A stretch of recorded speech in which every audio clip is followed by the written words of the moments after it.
इसलिए लव जिहाद करने वालों को लव जिहाद जैसा उत्तर दो। कुछ नहीं तो सब्जी काटने वाला चाकू जरा तेज रखो, स्पष्ट बोल रही हूँ। ये इस देश की एक सांसद के उच्च विचार हैं। वो सांसद जो लोकतंत्र की सबसे बड़ी पंचायत में बैठती हैं, आपके और मेरे लिए कानून बनाती हैं। ये माननीय सांसद बनने के बाद संविधान की कसम भी खाती हैं। लेकिन ये सब तो बातें हैं ना, बातों का क्या? क्योंकि अगर इन बातों की आत्मा को जरा भी, इतना भी बीजेपी के सांसद प्रज्ञा ठाकुर ने समझा होता ना, तो वो इस देश के लोगों के दिमाग में इतना जहर ना भरती, वो भी सार्वजनिक मंच से। जहर छोड़िए, सांसद महोदय तो 2 कदम और आगे बढ़कर लोगों को सीधा हिंसा के लिए उकसा रहे हैं, हथियार रखने की सलाह दे रही हैं। क्यों? अपनी लड़कियों को सुरक्षित रखो, अपनी लड़कियों को संस्कारित करो, अपने घर में हथियार रखो। कुछ नहीं तो सब्जी काटने वाला चाकू जरा तेज रखो, स्पष्ट बोल रही हूं। क्या आपको लगता है कि सांसद प्रज्ञा ठाकुर को अब प्रधानमंत्री मोदी मन से माफ कर पाएंगे?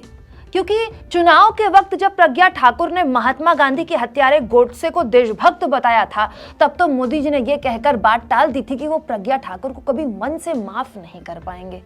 हालांकि फिर भी उनकी पार्टी ने उन्हें भोपाल से टिकट भी दिया और भोपाल के लोगों ने उन्हें सांसद भी बना दिया।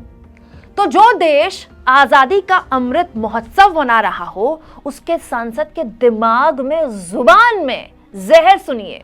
तो हम भी सब्जी काटने वाले चाकुओं को जरा तेज रख लें, पता नहीं कब कैसा मौका आए। तो जब हमारा सब्जी अच्छे से कटेगी तो निश्चित रूप से दुश्मनों के मुंह भी और सिर भी अच्छे से कटेंगे।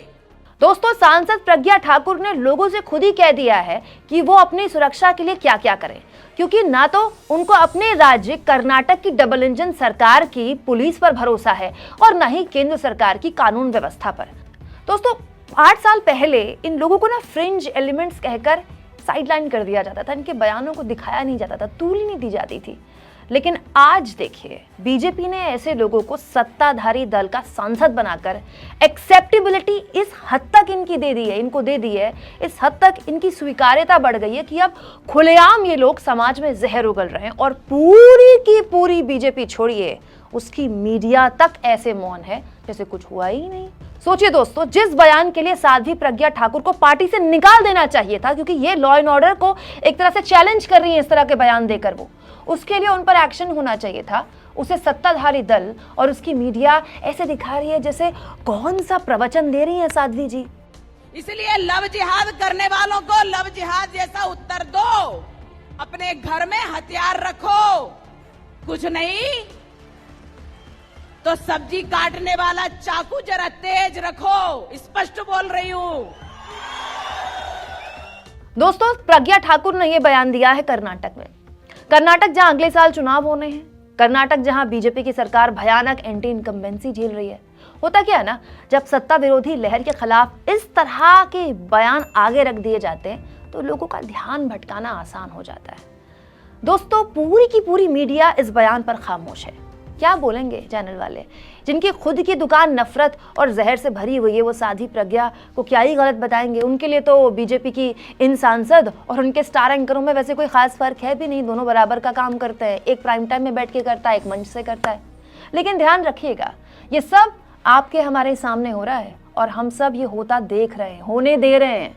कल को जब समाज में इस हद तक नफरत बढ़ जाए ना कि रहना मुश्किल हो जाए, तो ये मत कहिएगा कि देश में देखिए क्या हो गया, हमारा देश कहां पहुंच गया, क्योंकि ये सब कुछ एक दिन में नहीं हुआ है, धीरे धीरे हमारे आपके सामने हुआ है और हमने ये होने दिया है। हम आज राजनीति के ऐसे दौर में जी रहे हैं कि प्रज्ञा ठाकुर के इस बयान के लिए उन पर एक्शन छोड़िए, उनका राजनीतिक कद जरूर बढ़ेगा। दोस्तों, ये बात शायद सांसद महोदया भी जानती है, तभी तो सत्ता के करीब पहुंचने के लिए आजकल उनकी तरफ से इस तरह के बयान बढ़ गए हैं, उनको ये शॉर्टकट समझ में आ गया है। आप इस मुद्दे पर क्या सोचते हैं दोस्तों, कमेंट बॉक्स में जरूर लिखिएगा। चैनल को ज्वाइन करें, सब्सक्राइब करें और अब यूट्यूब ने हमें थैंक्स का भी ऑप्शन दे दिया है, जिसके जरिए आप हमारे फ्री जर्नलिज्म को सपोर्ट कर सकते हैं।